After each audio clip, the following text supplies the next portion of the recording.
Okay, for one night only. Some breaking news now from the EU. They've banned the export from Greece of tarama salata and hummus. It's to stop a double-dip recession. My scooter got nicked from work last week. I mean, crime in a multi-storey car park. Wrong on so many levels. Just bought a dog from the blacksmith. As soon as I got it home, it made a bolt for the door. Gets worse. Beating an egg above your head. Now that's what you call a high-risk strategy. Anyway, enough. But did you hear the one about the Canadian, the Austrian, and the American who walked into a comedy club? No, fear not. I'm not going to tell any more rubbish jokes, but I am joined by three people who do comedy that is genuinely funny. Excuse me for turning my back on the camera. Hi. Hi, how are you? I'm good, welcome. Thank you so much. John, Jojo. Howdy. And it's lovely to see you. Nice Thank you very much indeed for being with us. No problem. Can I just say something before we get into this? No, go on. Here's what I hope so much. I hope someone just tuned in when you went into those jokes, and they are so confused. I don't know if this is the camera I should be looking at. Yeah, They're so confused right now. Why are we reporting on car parks? Why did you say there's a whisk? And they just thought you've lost your mind, or the BBC is truly taken a bank holiday. I have just taken hallucinogenic drugs before I came into the studio. That's going to be on YouTube in 30 seconds, just that clip. I knew. We're going to get to 1 billion views, John. I am convinced that my production team just want to get me sacked from this show. So they said, come on, no, it's a really good idea. Do stand-up. Oh, yeah, it's easy peasy, man. It's fine. It's not. Listen. You do things so much harder than tell jokes. You're sitting there with a straight face, reporting on news, delivering tragedy, informing the world. Don't fear not getting up and being like, hey, what's up, fart, etc. Like, it's fine. Yeah. You did very well. Thank you very much. Really good job. Yeah. The jokes, Jokes a bit. Yeah. Come on, so what makes a really good one-line joke? I have no idea. I don't tell. I don't do one. Yeah, we don't do one. I just tell long-winded stories. That's what I do. With punchlines in the middle. And people seem to enjoy it. Like, it's just as long as you got to laugh every 5 seconds, it's fine. No matter how you get it. You know what I'm saying? Well, let me just explain why you're all here. Because, I mean, comedy has become a huge business in the UK, and I think it was the comedian Michael McIntyre made something like $30 million last year on one of his tours around the country. And presumably that's sucking in comedians from other parts of the world who think there is a big market here.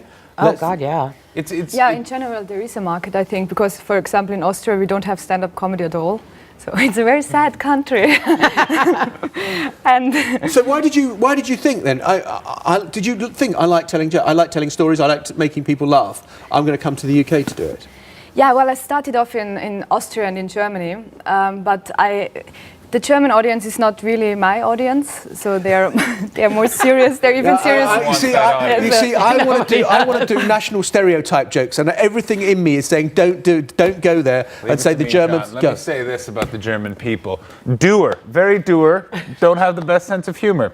I could have done more with that, but I'm very nervous. I'm in the BBC, and I'm just afraid I'm going to get a lawsuit if I say anything. I like when they just clap at you, and they don't laugh. They clap, and they go, "That was very funny." Yeah, in Sweden, laugh, please. That would be nice. I performed in Scandinavia, and they save all their emotion for the end, so they try not to laugh, and then at the end they give you as long an applause to tell you how well you've done. That's one of the things you can get. To succeed here, do you bring a different sense of humour, or do you have to sort of plug into what is the kind of seem to be the British? Here. You have to plug into what's Absolutely, because I did stand up back in Texas, and it's in America. It's completely different from here. Why? It's just a different pace. What is funny in America is not funny here. I know comedians in America that do not think anything I say is funny, but when I get on stage here, y'all laugh your butts off. So hey, I'm doing something right. I think the pace is something that is really important here, because you have so much comedy here. In Austria, the audience is at the average 65 years old, so you have to talk a little bit slower, and they don't understand so many jokes. Yeah, I mean. I'm sorry to be contrary, but I found from coming over here, because I tried for about 3 months to adjust and be like an English act, this beautiful, polished, amazing, well thought out jokes, and I'm about to insult myself, but that's just not who I am, and it wasn't working.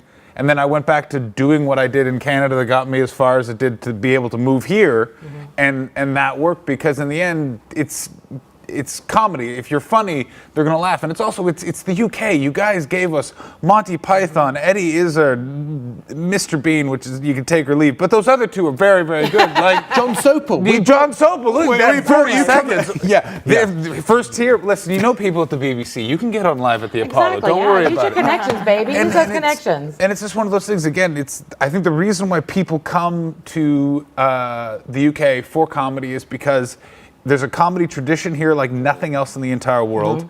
It is respected as a work, not an art form, as a form of work. It's a profession that you go in and you learn like a craft, like being a welder or a plumber. You go through, there's a whole system. Each club has a way to bring you through and to torture you in great psychological ways. Okay, I want to know, what's the worst things that have happened to you on stage? I had a guy get on stage and hump my leg.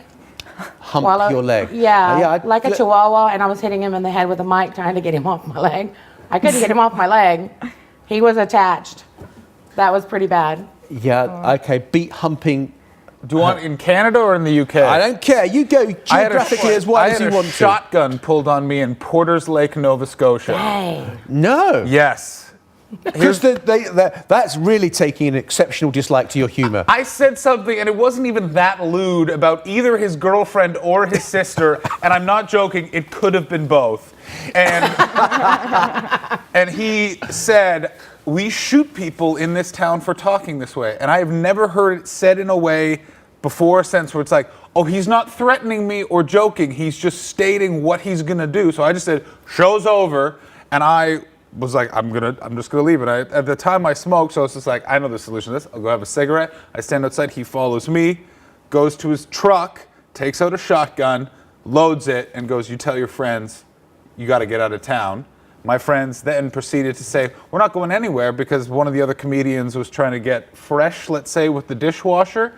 And so they made me take a cab to the next town while they stayed there so I didn't get shot in the face. And here, the craziest it's ever been is a man from Newcastle took his shirt off and showed everyone his muscles. He didn't have muscles, he more had a body built like a sleeping bag filled with water. So I just poured a pint of beer on his head and then he went away. But those are the two worst things that have ever happened to me. Well, I can't top this, but I think the hardest thing or the worst thing that happened to me was when I performed in Germany and I got introduced. First they sent us Hitler, now she's here. Yeah. Oh, that's cruel. That's cruel. Now that's a joke you wouldn't dare make here in the BBC studios. Yeah. Or then after that it came like, she is live from the basement, now she's here. So I got introduced with basement jokes or Hitler jokes, but wow. Yeah. Do you find that German jokes play well with the British audience? What sort of humour are you using? I do think Austria and Britain are very similar, like Germany and America. The States are very similar because I gigged in the States for a while and in Germany.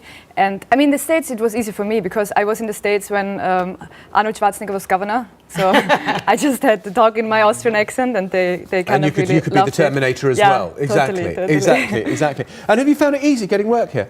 Yeah. I've done somewhere around 1,500 gigs in the last 5 years. 1,500? Yeah. That's a lot of gigs. It's a lot of gigs. That's the thing here, though, because, I mean... Just a lot of opportunities. There's a lot of opportunities. There's amazing opportunities here that I would never get. Compared to Texas? Compared to unbelievable. Yeah, no, in Dallas, there was like 3 clubs and 2 open mic clubs. Here in London, I think there's like 113 open mics alone, not to mention the professional clubs. So you can really, really build up your career and your standing very quickly in London, where it would take you 20 years in Dallas. Come here, in a year, you are basically special forces in comedy after that. You gig for a year here. And are there bits of Britain that you think it's much more difficult to get a laugh than other places, or no? No, it's the thing with England is you go everywhere here, people are prepared for comedy. In Canada, you may show up to a restaurant and the owner has decided he loves stand-up, so get your check, you're going to go up there and stand in the middle of a dance floor and perform for these suckers. Well, here it's like there is always a room above a pub. There's a tradition for it. People are smart, and they're going to tell you. Here's the thing with British audiences: is none of you will sit quietly in a comedy club if you're not enjoying it. They will stand. They will say things.